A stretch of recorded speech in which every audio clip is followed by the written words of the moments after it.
Hey, everybody. I have an old friend of mine that I know you'll all recognize, Mr. Chris Jericho, who I haven't talked to. It's been probably about, well, we worked together 17 years ago, but I saw you at a gig with Fozzy probably about 6, 7 years ago here in Atlanta, something like that was the last time I saw you. It's so funny because, wow, it was 2003 because All That Remains came out in 2005, but obviously it takes a while to record it and all that sort of stuff. But the thing that's really funny is just out of nowhere, I guess about probably a year, 2 years ago, Sinister Gates from Avenged Sevenfold, who's a good friend of mine, he's like, have you worked with Rick Beato? I'm like, yeah, we did a record together. He's like, dude, that guy's my hero. I'm like, what do you mean? I had no idea how you have cultivated this secondary career of, all of these, guitar instructionals. And I was just watching today your top 20 guitar solos, and your son is just a virtuoso. But I was just laughing, like I had no idea. So congratulations to you and 2 million YouTube subscribers and this huge fan base of all the musos that just follow your every word. I was like, that guy? Really? Beato? Really? Well, it's fun. I was always, in addition to loving production and playing, when you and I met, I couldn't believe how much you knew about music. As far as your knowledge of all genres of music really blew me away. And that's kind of part of making these videos is talking about all the subjects that I would talk to all my buddies about, Right. like, hey, what are the 20 greatest guitar solos? Or, if I said to you, Chris, if you had to pick between Back in Black or Master of Puppets to listen to as your Desert Island record, what would it be? Are you asking me that for real? Yeah, okay. That's hard, man. It's funny. I would probably have to go with Master just because it's a little bit longer. Yeah. Wow. Interesting. But we do the same thing, and that's one of the great things we were just talking about earlier. About one of the great things about technology nowadays is I just did on my podcast. I do what I call a classic album clash. So that's two albums from the same band, and they have to have the same amount of songs on it. So what we would do, and we have done, is instead of Master versus Back in Black, you do Master of Puppets versus Ride the Lightning. And you talk about the two records. Then you do a track-by-track debate, Fight Fire with Fire versus Battery, right? And Yes. Another big one that I can do that I haven't done yet is Back in Black versus Highway to Hell. And, then you would start off Highway to Hell versus Back in Black. And you really get into it. But that's the fun thing. Like you said, you're just talking with your friends about all these kind of nerdy topics. But meanwhile, everybody digs it. Like we just did Synchronicity versus Outlandos D'Amour the other day. And you're just like sitting there for an hour and a half just debating all of this stuff. And it's so much fun to do, especially now that here we are in our 30s, 40s, 50s, whatever it may be. And we're still 18 years old and, thousands of people want to hear it. So it's really cool. Yeah, that to me, that's the most fun thing is to, these kind of historical things, whether it's, for me, I just did a thing, the Y2K curse, like bands that couldn't make it from the 90s, bands that were big in the 90s, like Live, for example, that couldn't make it. Right. They couldn't make it past 2000 and really to me, but I tried to diagnose what it was. And to me, it was the rise of active rock in the late 90s. And that became the dominant radio, for rock. That was the dominant genre, so. No, you're right. We were talking about the other day too about grunge and about how none of those bands really aged well. The best one is to me is Nirvana, but you look at Nirvana's, Kurt, committed suicide in '94 or whatever it was. Their window was very short. Yeah. Had they had the same amount of time, I'm sure they would have put out stuff that isn't great either. Because you think about Pearl Jam and Stone Temple Pilots and Alice in Chains, all those bands were really a 92 to 95, maybe 96 area. And other than that, and if you're a huge Pearl Jam fan, my apologies, but for the mainstream and for the quality of their music, it really was just this short period of time. And I find a lot of those bands from the 90s, like you mentioned, from, you know, the Lives and the Bushes, and, you know, even I was thinking the other day about Presidents of the United States of America. Right. Like, they were huge for a while, and then it's done, you know? So the 90s was a very strange time, because unlike any other decade, the bands that came from that time frame really didn't escape. Right? Well, when I saw the movie Pearl Jam 20 when it came out 10 years ago, I said they should have just made Pearl Jam 10 the movie, because it was really a 10-year period that was where all the good records. I mean, honestly, so you had 10, then you had Versus, then Vitology, and to me it started to drift as they started losing drummers. Even though Matt Cameron is one of my favorite drummers, but well, and a lot of that too, man. Like, I'm a huge Mother Love Bone fan. Like, it's only one record, but it's one of my all-time favorite records. And I think when they came out of the Mother Love Bone vibe, that's what really translated to 10, was a lot of those tunes, those riffs are basically the Mother Love Bone vibe, which was kind of like David Bowie glam rock combined with Warrant, combined with Black Sabbath, combined with Cheap Trick. Like, it was a real cool, almost poppy heavy sound. And then as they kind of got away from the Andrew Wood time frame more into the Eddie Vedder, then it got more sort of Grateful Dead kind of, maybe, or something more jammy, like that. More jammy, and more kind of just all over the place, you know, that sort of thing. So, well, to me, it's funny, because when I listen to those grunge bands, and people get on me because I love grunge so much, but Alice in Chains, if a song comes on, Alice in Chains always seems relevant to me for some reason. I felt like Alice in Chains, and I love all those bands equally, Soundgarden, Pearl Jam, Nirvana, but Alice in Chains seems to have I feel like they influenced more bands later on. I'm not sure if I think about, okay, who did Soundgarden really influence, even though I'm a massive Soundgarden fan. I feel like a lot of the early 2000s band were very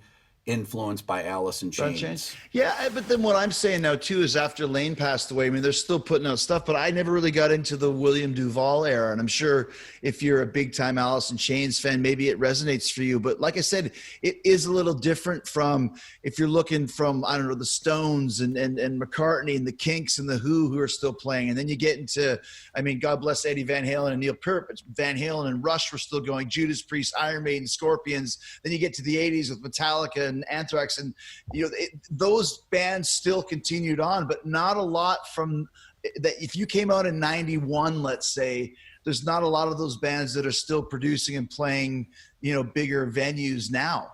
I'm sure there's a few, but the majority of those big bands really don't, with the exception of a Pearl Jam, but they're not as good as they were. But that just might be a personal opinion. So Chris, you have a new movie out, which I watched yesterday, which I thought was excellent. Thank you.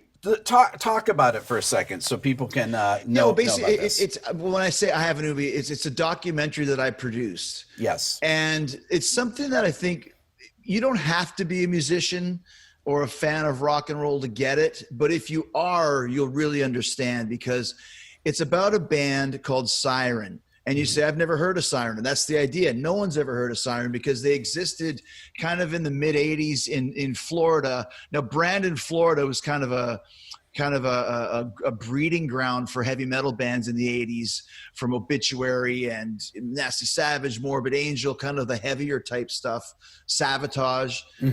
But Siren kind of came and went. They started in high school, and then, you know, interband politics, and they make a demo or two, and then they basically break up in 1985 or 86. Now, where the story comes in is 35 years later, the drummer gets all of these emails from these people that tell him that Siren is actually really popular in Germany and has a really big fan base. Now, keep in mind, they haven't played or done anything in 35 years, and they never did. They put out some demo on a cassette tape, but it made it overseas, and suddenly they created this fan base. So the thing is, the drummer of the band is a friend of mine, and I knew he was in a band in high school called Siren. We were all in bands in high school. My band was called Scimitar. I'm sure you had a bunch of bands too, Rick, right? Totally. Yeah. So he said, yeah, we got this offer to play this festival in Germany. I said, from what?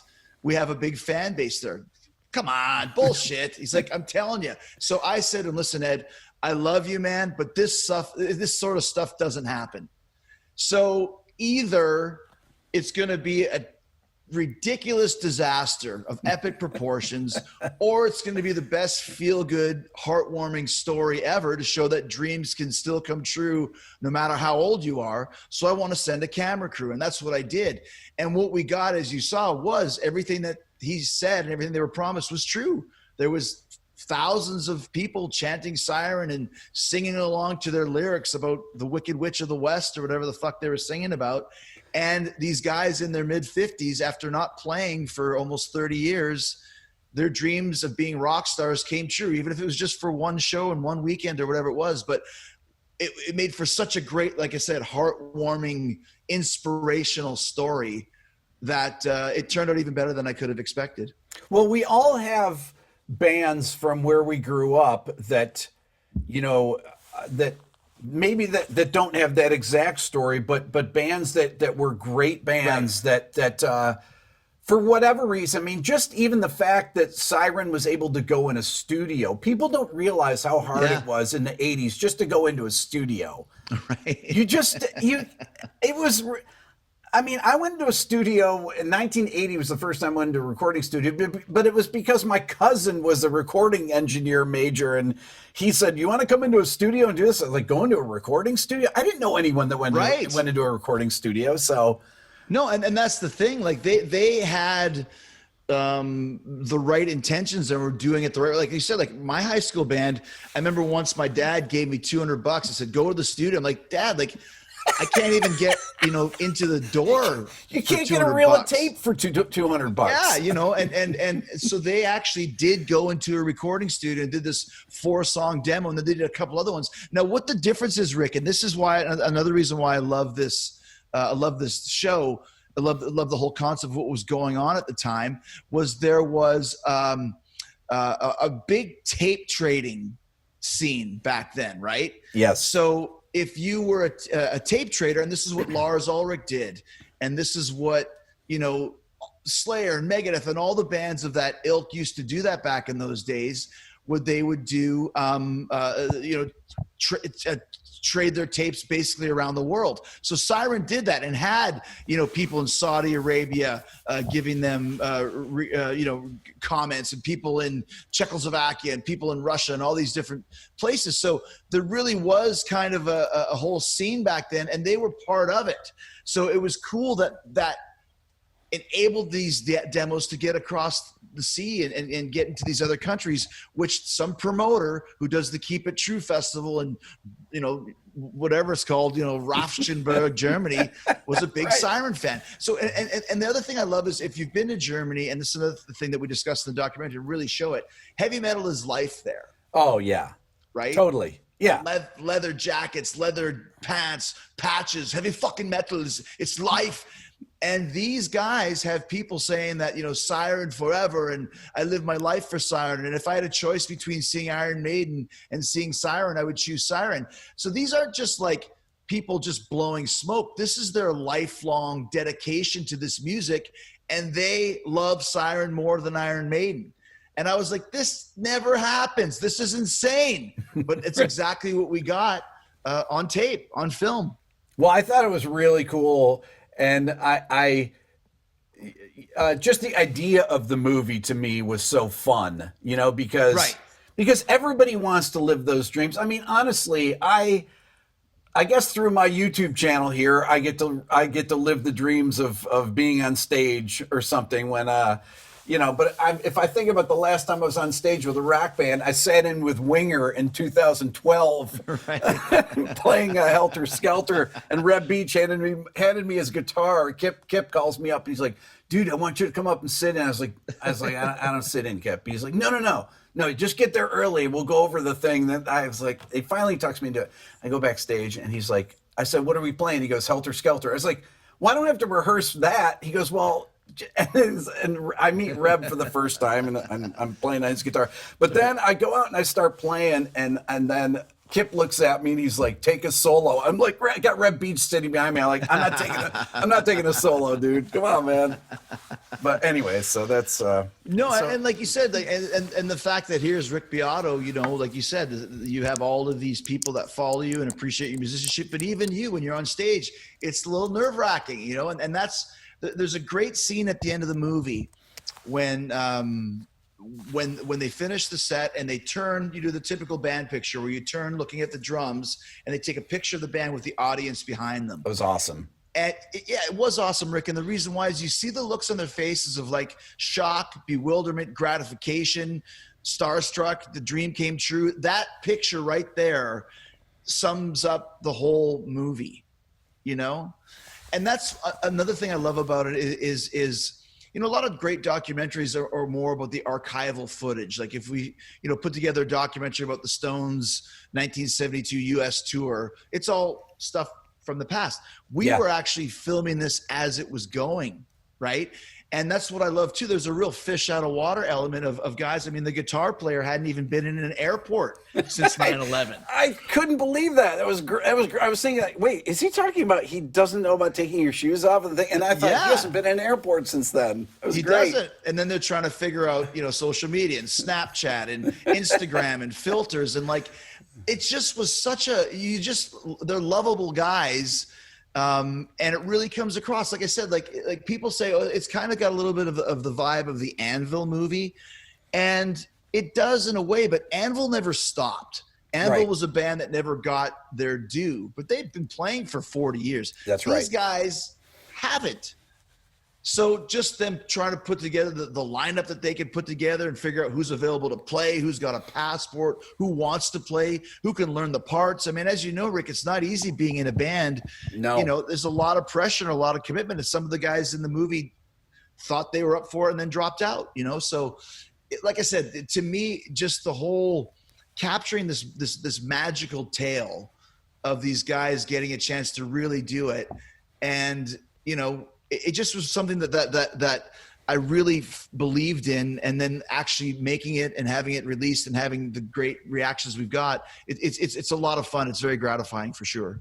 That's cool. So you got your XM radio show, you have your podcast. I mean, you got so much stuff going on in addition to wrestling, and you have so much music stuff going on. Right. And you really always have. I mean, you've been doing music almost your whole wrestling career, really, right? Well, my whole life. Your whole life, I said, like my high school band, my first band was called Primitive Means, and then I was in Scimitar, and then I was in Great Caesar's Ghost, and I was in, you know, like a Blackstone Menace. So we all had those things. But here's the best part, though, Rick, and you were there kind of at the beginning, because All That Remains was basically our first original record, right? And the song Enemy, which you actually co-wrote, is still a staple of our live show to this day, because we put like a real killer kind of trade-off guitar solo part between Rich and Billy in it. So it's like it's an 8 or 9 minute piece that just rocks. It's great. So, but other than that song, all the stuff we play is from our last 3 records, and the main reason is because now we have radio support and radio success. And like you mentioned earlier, the advent of mainstream rock radio, I never realized how important it was until we got on the radio. Right. So now we have 5 top 30 songs in the last 3 or 4 years and 3 top 10s and all that sort of thing. And you realize, like, man, rock and roll radio really still matters, and it really still makes a difference. So that's really cool for us as well, because that was a long road to get to where we are now. But once you start seeing the success of that, it really pays off. And once again, it makes you work even harder to continue to build upon it. Okay, so I want to say one thing, because he's in the movie, Mr. Rich Ward, who's one of my dear friends, and plays guitar in Fozzy. And Rich I've tried to get him on my channel so many times, Chris. I mean, get Rich to call me back is like, you know, I'll text him, and maybe 8 months later, hey, oh, dude, I'm just calling you back. It was like, Rich, I texted you 8 months ago. But Rich is one of the finest guitar players, and you know, I wanted to talk about him just for a second. No, since you for guys sure. have played together for so long, but he is just Here's the thing with Rich. He is deep down inside, he knows he's a badass, but he's also super humble. Yes. Like I remember seeing him at NAMM and he was, I don't know if he was there with Dean Markley or whoever it was. And, you know, everybody's there shredding. I think he has Steve Brown to the left and Jeff Waters to the right and Kerry King across the way. And he doesn't want to get involved in the shred wars. I was like, dude, just hit one note. You'll blow them all away. Exactly. Right? Like exactly. you just did the top 20 guitar solos and the number one that you chose was David Gilmour, Comfortably Numb. That's Rich Ward. Like, that's right. He can do the Van Halen licks, but in our band, that's what Billy Gray does. But Rich Ward is John Sykes, and he's David Gilmour, and he's Angus Young. And I think everybody who sees him appreciates that. He has got so many fans from inside the business who appreciate that. But for him coming on your channel, he's probably like, oh, you know. Meanwhile, he needs to, because that's the style of guitar playing that's really hard to do. That's right. Am I right? Because, you know, yeah, absolutely. He's right. One of the, I mean, not only is he one of the finest rhythm players, but his concept for sound for rock and metal is just tone. His tone is amazing. He also does the best pinch harmonics. Like, which is where Zach got inspiration to start doing his. I think it was John Sykes, and then he got out of it for a while, and then Stuck Mojo came out, and Zach's like, I got to get back into it. This guy's taking my crown here. So that is Rich Ward, like you said. He great riff writer, great songwriter. So that's why another reason why I'm really happy that Fozzy's succeeding like we are, because he's worked his ass off to deserve it. And you know that all. Is not a stroke of luck, shall we say. This is something that guy's been doing his whole life, and now people are going, holy shit, this guy's great. The tone is great. This, like you said, the solos are great, the riffs are great, the look is great, the onstage persona is great. So he's like Fozzy's not Chris Jericho and his merry band of musicians. It really is. It's a band. It's a band, and we've worked very hard to get a 5-pronged band. But it all boils down to the great rock and roll bands, Richards and Jagger and Tyler and Perry and, you know, Lars and James and Bruce and Steve. And not that we're those guys, but Jericho and Rich, we are the kind of the two collective alpha males in Fozzy. And what we've really been able to do over the years is we're a great team, because he stays away from what I do best. I stay away from what he does best. And together, we've really kind of got all the boxes checked. So, Chris, since we work together, social media has become this. I mean, it really didn't exist back then. This is pre. I mean, I don't even know if MySpace was going on back then. Maybe. I think it was like, you know. But I mean, everything has happened since then. How much has that changed the music business? And, you know, how do you think about that when you're in a band, as far as the social media component of it? Well, what I think, I mean, social media, obviously there's pros and cons to everything, right? I think the best thing of social media is promotional standpoint, connection with the fans. I think you get the instant feedback from a live gig or a song or an appearance that you do. But I think that it's kind of given away a little bit too much. Yes. There's no mystique with the band. So back in the 80s and the 70s and the 60s, the only time you would ever hear about a band is if they did a magazine article. That's right. You'd never know anything about what they did. You don't know their daily. There was a mystique about Jimmy Page. What did Jimmy Page do? I don't know anything, except when they put out a record, you were all over it. And, you know, David Foster told me, the great David Foster, he said, no mystique, big mistake.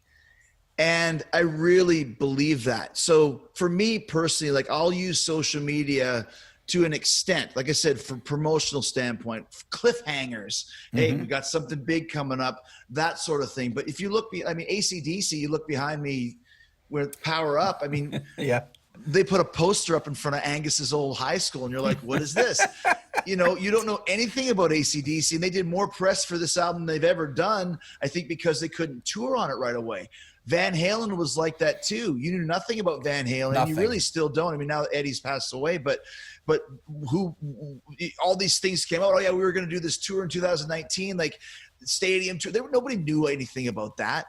So I think, like you said, it does take away a lot of the mystique. Another thing I really hate too is like you can't go and play a new song live just to try it out, because instantly it's up everywhere. A surprise in your set list. I mean, you know, if you're like Iron Maiden, they play the same list for the whole world tour. The first night, it's out there. That's right. When we were kids, you'd have to go, what's next? Oh my God, it's Revelations. That's all gone now too. So even those little surprises that you would get, it's kind of a drag. I mean, I remember I just watched the Kiss live stream from Dubai on New Year's Eve, and somehow the set list got out, and you're like, okay, you know, and something happened where they needed to play longer before New Year's Eve. So they added Strutter, and like everyone was, oh my God, they played Strutter, because it was a surprise. Right. And it's harder and harder to surprise people now because of social media, which I think is a bad thing. I think that I hear a lot of comedians talk about the same thing.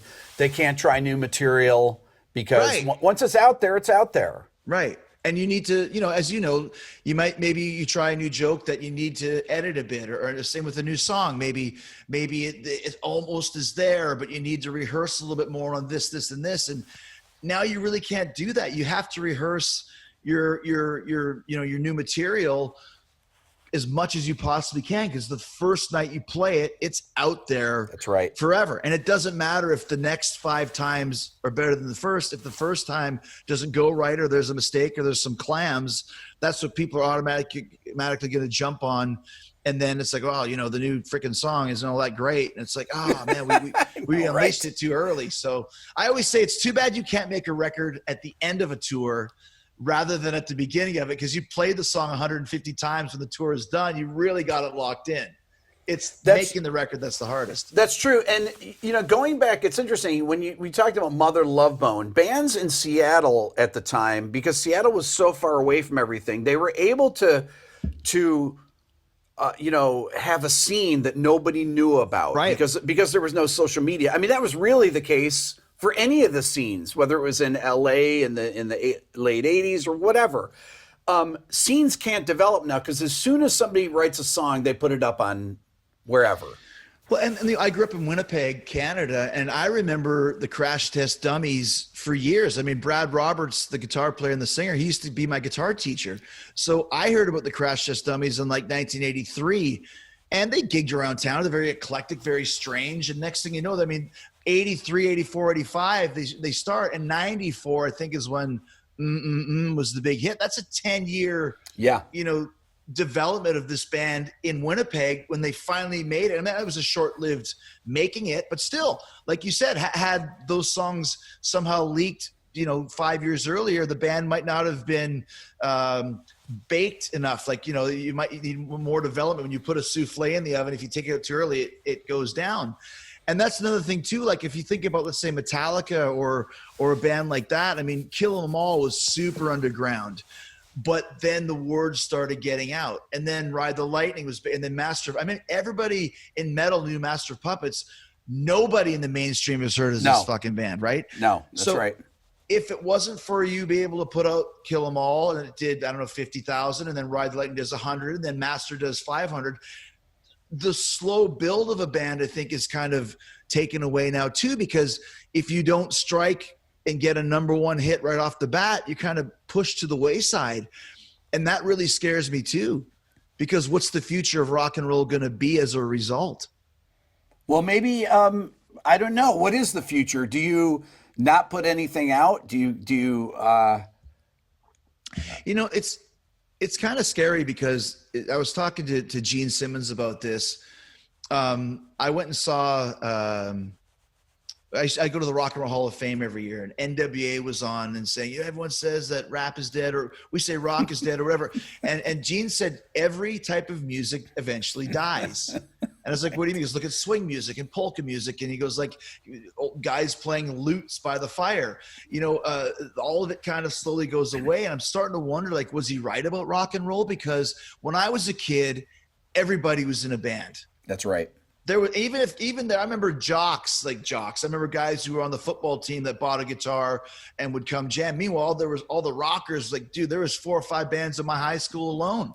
Now my son is 17. My twin daughters are 14. I don't know any of them who play music or any of their friends.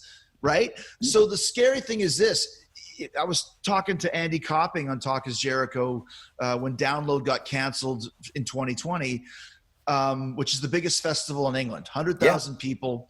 And I said to Andy, who is going to be headlining Download in 10 years? Because now you can still rely on Metallica and AC/DC and Iron Maiden and the System of a Down Reunited or Faith No More or those types of bands. Avenged Sevenfold they're building and Slipknot. But who is the next generation of those bands? Because with the exception of a Greta Van Fleet and the Struts and a couple others, there's not a lot of new rock and roll bands. Whereas before there'd be 40 or 50, you couldn't keep up with all of them. That's right. Yeah, I don't know what the answer is with that. You know, one of the reasons I started my YouTube channel was to put things out there, whether it's teaching people how to play stuff or talking about music. But, you know, my 3 kids, none of them are interested in music. They're just not. My son Dylan has this ridiculously good ear, but he doesn't. He's not interested? No. Wow. They all play video games. Yeah. That's the thing, right? That's it. Yeah. And that's like, I remember when Rock Band came out, which is an offshoot of Guitar Hero, you would see, you know, families and kids getting together to play Rock Band on plastic electronic guitars. Right. I'm like, why don't you put away the fake drum set and the fake bass and actually go form a band, you know? And that's the thing. It's like, man, that was such a cool thing as a kid, you know? And you get out 3:30 hits, go straight to the drummer's house because his parents work till 6. And if we get there by 4, we got an hour and a half to jam. What are we working on today? Okay, we know You Really Got Me. We got that one done. We got Talk Dirty to Me. We got that one done. We know Motor Breath. We got that. Let's try and work on, you know, Run to the Hills today. Okay, and let's try an originals. But that's all kind of gone. And it's kind of sad. Where I think I read somewhere that guitar sales are down, guitar lessons are down. No, okay, so they were until the pandemic started. Guitar sales are through the roof now. Oh my God. So Gibson, Fender, all these companies have had, last year was the best year for guitar sales. Everybody is buying guitars, starting to learn how to play. I think that this is actually has the potential to be a really good thing. As long if we can get some young kids in there playing them, that's the thing. You know, it's well, you're right, Rick, because I think it's one thing about the pandemic, like pre-pandemic, I've been doing my podcast for 7 years, and if I couldn't do it in person, you would do it over the phone. It's never as good over the phone. But then suddenly Zoom and StreamYard and all these things come up. Like, if there was no Zoom, if there was no pandemic, we would probably be doing your podcast over the phone, which is fine. But there's nothing better than seeing somebody. That's right. And, you know, you can see kind of how they're thinking or if they're talking fast. Like I mentioned AC/DC. I had Brian Johnson and Angus Young on my show. And had we not had a Zoom to do it on, I probably would have been stepping all over them because Angus thinks before he talks. And when you just have a phone, you don't want dead air, you jump in. So I think one of the benefits of the pandemic was we might not be face-to-face in person, but it really has allowed us to be more face-to-face and making our human contact this way. Is it as good as being able to give you a hug and a handshake or a fist bump? No, but it's way better than just being on the phone. I totally agree with that. So I have to tell you this, Chris. So my grandmother, Grandma Beato, was a massive wrestling fan. Now, she died in 1975, but she used to watch wrestling. I'm talking the old school. Right. I guess. So where are you from? I'm from Rochester, New York, or outside Rochester. Yeah, so my grandmother would watch wrestling, and she loved it. She was born in 1896. Okay? Wow. This is like Bruno Sammartino right. and Johnny Powers, Ernie Ladd, all the really old school guys that were on. It was so fun. One of my most fun things to do with my grandma is to go over and watch wrestling with her. I was talking to my brother John earlier, and he was like, remember Grandma Beato? She loved wrestling. I was like, oh man, that's right. I used to go over and watch wrestling with her. But that was... Well, it's funny because that's how I got into wrestling too, is with my grandma in Winnipeg, Manitoba. And it was AWA was what it was called. So there was Nick Bockwinkel and kind of an early Hulk Hogan. And that's where Jesse the Body Ventura was when he was wrestling. And I remember watching with her probably 1970. Well, she died in 77. So 76, 77. And she hated Jesse the Body. And deep down inside, I loved him because he was so flamboyant and so like over the top. I would never, disagree with my grandma, so I'd have to be boo. But I was like, he's got a jewel in his chin. How the hell does he do that? So I think from guys that kind of in that generation, if you're between 30 and 60, maybe somewhere in there, the grandmothers were the original fans, and like I said, that's how I got into the business, was through her. Well, I have 4 brothers, and we all loved wrestling, and my dad loved wrestling. And, it was just, to me, wrestling and rock music was pretty much the same. You had your stars, the wrestling stars and the rock stars were, well, they really have the same, the personas and things like that. Absolutely. And that's the reason why I decided that I wanted to be in a band and I wanted to be a wrestler. Like, my dad played pro hockey for 10 years and I loved hockey, but it's a team. Right. You can't really tell one guy, especially now with helmets and stuff, you can't tell one guy from the next. And I always liked kind of I was always attracted to the frontmen of rock and roll, Jagger and Bruce Dickinson and Paul Stanley and David Lee Roth and Freddie and those type of guys. And I loved kind of that element in wrestling, the characters and the personality and the charisma. And so that's why I was always more interested in that side of things than organized sports. Like, even to this day, I watched a little bit of sports, and my wife's a huge football fan, so I got into football, but I'd much rather watch a rock and roll show or a wrestling show than some sports game. It's like, yeah, whatever, who cares? But wrestling has always been, there's so much music that's used in wrestling as well. Yes. It always has. Well, that's really a big part of it. They're very similar forms of entertainment, very aggressive and very much dependent on the energy of the crowd, and there's a lot of intensity, and you have to connect. You connect with your audience, and that's the most important thing, especially as a lead singer, or lead guitar player too. But as a wrestler, you have to make people want to pay to see you and feel like, especially in wrestling, if you're a bad guy, but if you're a good guy, you want people to be a part of the party. And that's the most important thing about being a frontman in a rock and roll band. Is like, you want people to feel like this is our party. You're all invited. Come have a great time, but we want you to be involved. We don't want you to stand there like this. We want you to have a good time and chant Fozzy and sing along with the songs. And we encourage that. And I think we've been doing that for so long, that type of attitude has almost come back into vogue when you talk about, like I mentioned, we played a couple shows with the Struts, 1,000 years ago, pre-pandemic. Right, exactly. It was probably, a year and a half ago, but I was like, this would be a great tour, Fozzy and the Struts, because these guys get it. It's all Queen, David Bowie, and Fozzy's Van Halen in 1979, not stylistically, but attitude-wise. We want you to have a good time. And I think we kind of went through, we mentioned the 90s earlier, which was much more intense and kind of brooding. And it took a while to get out of that, but people just want to have a good time, man, especially now.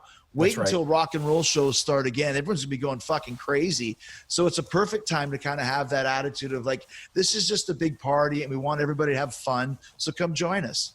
Chris, if you had to take one lead singer and say they would have made a great wrestler, who would have made a great wrestler? Well, once again, wrestling is not size, right? Wrestling is personality and charisma.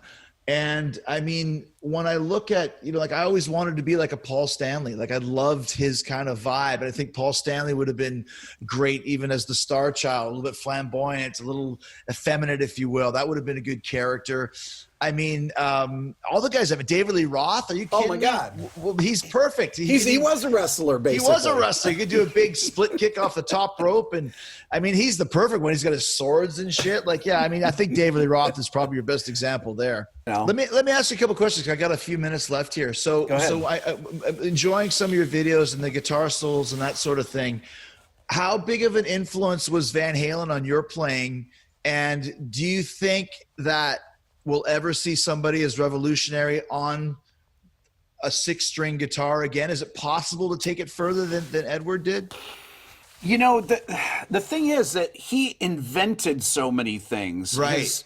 There's a few things about Eddie. First of all, if they didn't have such great songwriting, would his guitar playing have gotten the showcase that it had? I mean, you had Eruption on the first record, but you also had a bunch of massive hits on the first record too. You know, I mean, they were 1978. This is, you know, he was so he was phenomenal rhythm player, phenomenal lead player, and a great songwriter. They had the right lead singer, and this stuff hadn't been invented yet. Right, but now it's a lot of it has been invented. That's one of the things. That's why it's hard that's why there will really never be another Eddie again. Well, dude, like you said, man, it's been great connecting with you today, and congratulations. I subscribe to your channel, so now you have 2,000,001 subscribers. I appreciate it, Chris. It's awesome, man. Great hanging out. Yeah, man. Hope to see you soon, dude. You too. That's all for now. Don't forget to subscribe. If you're a first-time viewer, ring the bell. That'll let you know when I go live and when a new video comes out. Give it a thumbs up. Leave a comment. That's very important. If you're interested in the Beato book, go to my website at www.rickbeato.com. Follow me on Instagram at rickbeato1. Check out the new Beato ear training program at beatoeartraining.com.